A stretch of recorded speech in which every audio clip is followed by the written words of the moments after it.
Hello guys! Welcome back to the Stag Show. I decided to do another one of these videos, and this one I'm going to talk about artist block. So, for starters, how do you guys define artist block? Some people, they see it as kind of like the blank page syndrome, which is how I was normally thought of it back in the day. Which, like, blank page syndrome was like a new term for me. Like, I never heard about it. Like, you just don't know what to draw. And you're looking at it and you just can't think of anything. You don't have the inspiration. And other people might think of it as more of like a frustrated feeling where nothing's seeming to work out.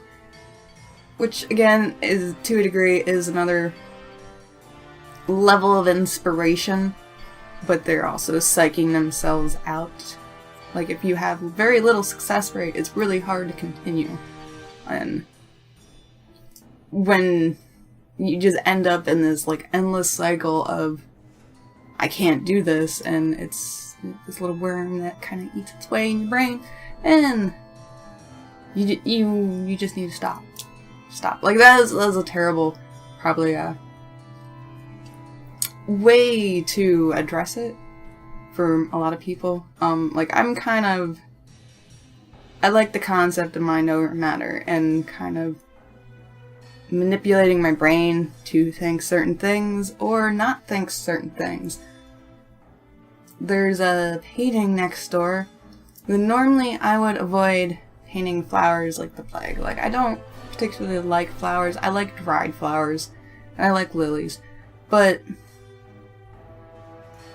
I find them frustrating, and I know, to a degree, a lot of it might be, like, it's a little over my head, like all the petal placements and stuff, and it's hard for me to oversimplify things, which a lot of times in painting, like, if you actually look at something that's done well, there'll be a lot of lost detail, where not everything is particularly defined, but you think it is.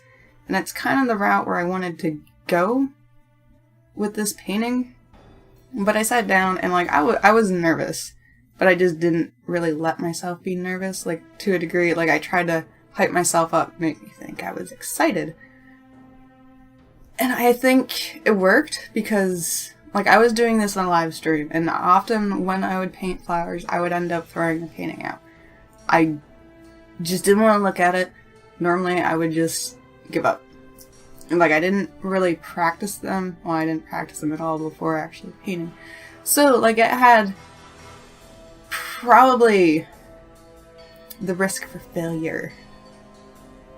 And initially, with this painting concept, too, I should probably add, I didn't know what to do.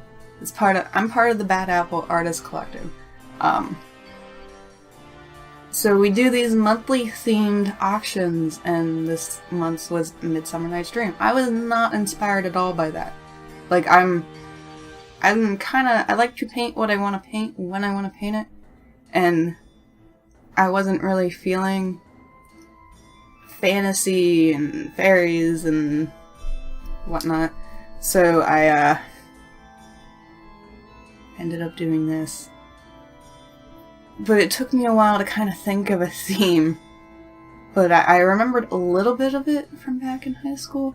But I didn't necessarily want to go read a book. Like, if there's something like that, like, I feel like I need to, if it's fan art to a degree, like, I need to really experience it. And I don't like doing fan art unless I'm, like, legitimate fan of it. So, for the most part, I avoid it. When these kind of prompts come up, when it's like a physical thing, I'm like, I don't necessarily want to do it. And I just pretty much just get this pissy attitude, and, like, I put off doing sketches, I put off doing paintings, and so, like, this time around, I really tried to, step out and be like, I'm gonna do this anyway. And for the most part, like, I consider it successful. Like, it gives, once I had that success, I feel more inspired to maybe add flowers or something to another painting. So, that is definitely a thing. If you don't have the success in what you're doing, you tend to get frustrated, and then it's definitely this downward spiral, endward, it's not even a thing, but like this little worm just kind of eating its way in your brain, telling you can't do it. But if you find yourself getting frustrated, a good thing to do is probably stepping back.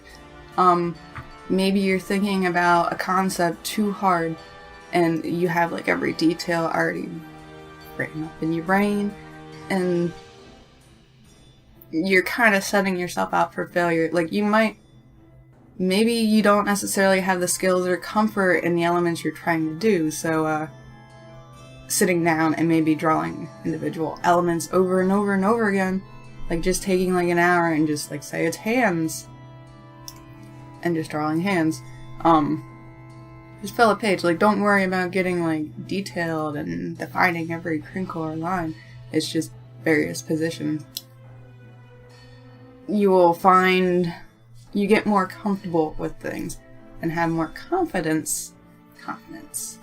Confidence is hard to achieve, but definitely with practice, like, it gets easier to pull yourself out of this like frustrated state anyway, where you can say like, I can do that, when you have more success in between paintings of when things actually work out.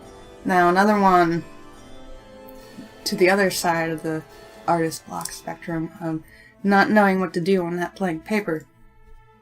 Once again, drawing and doodling, like, just don't think about it. Like,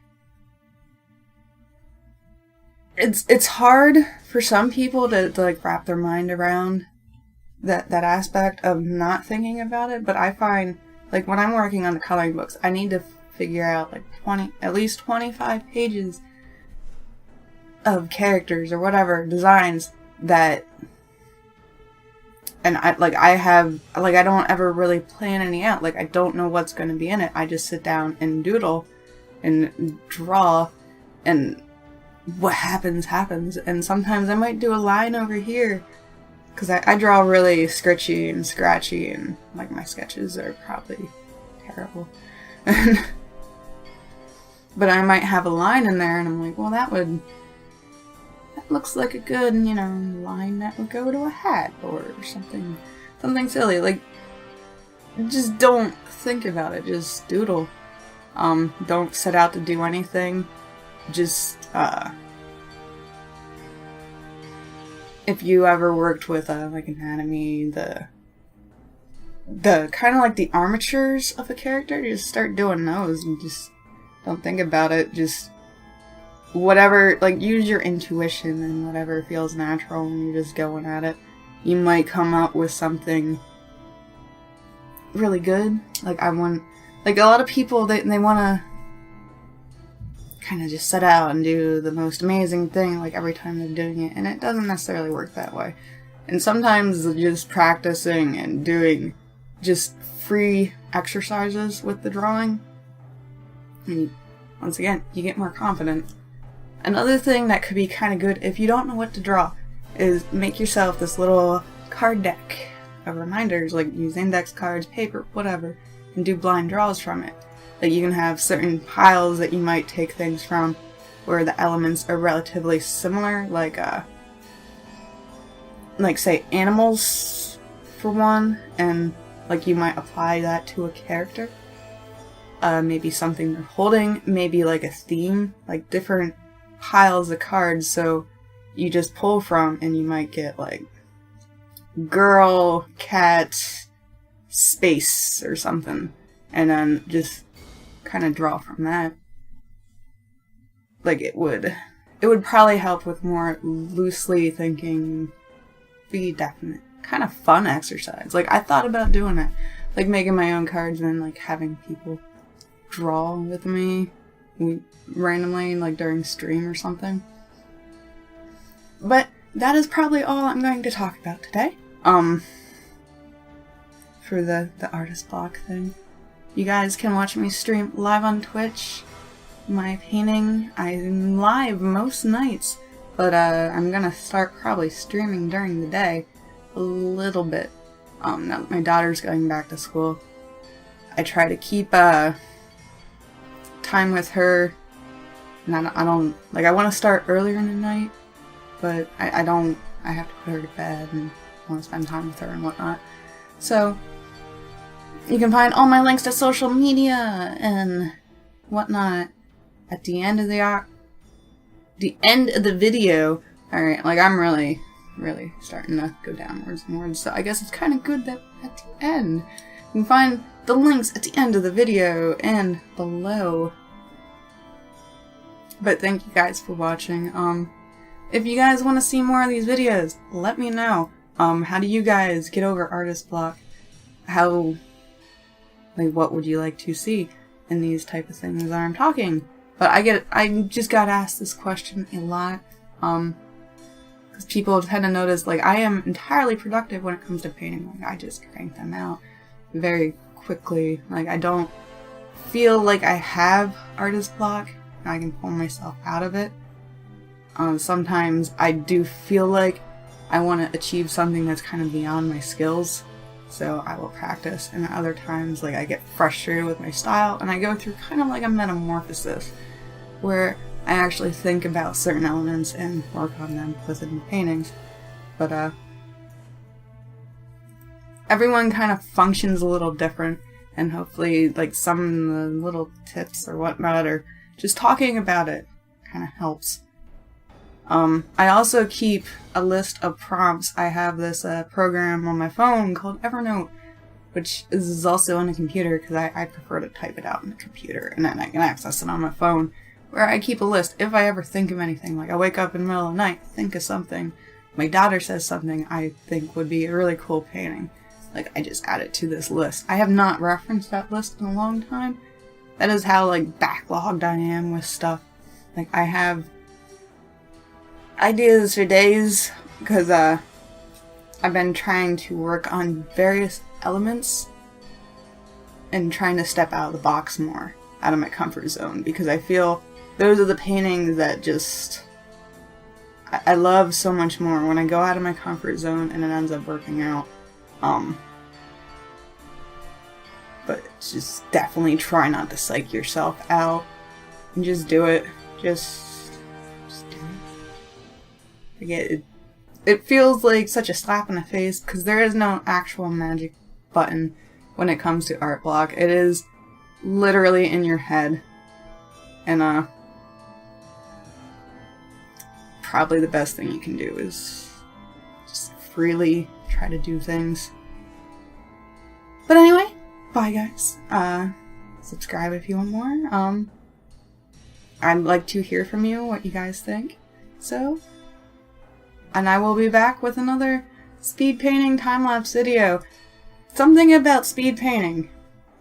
I see all the time-lapse videos are now marked as speed painting. Like, I avoided tagging that.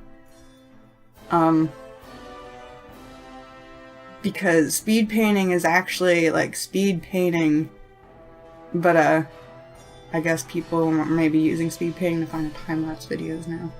It's not, like, I think there's miscategorization, but I'm not necessarily, like, legitimately speed painting in, like, 10 minutes. Though I do paint pretty fast. It depends on the painting and how it goes. Sometimes I change the background, like, 30 times. But anyways, thank you guys for watching. Again, bye! I hope to see you next time.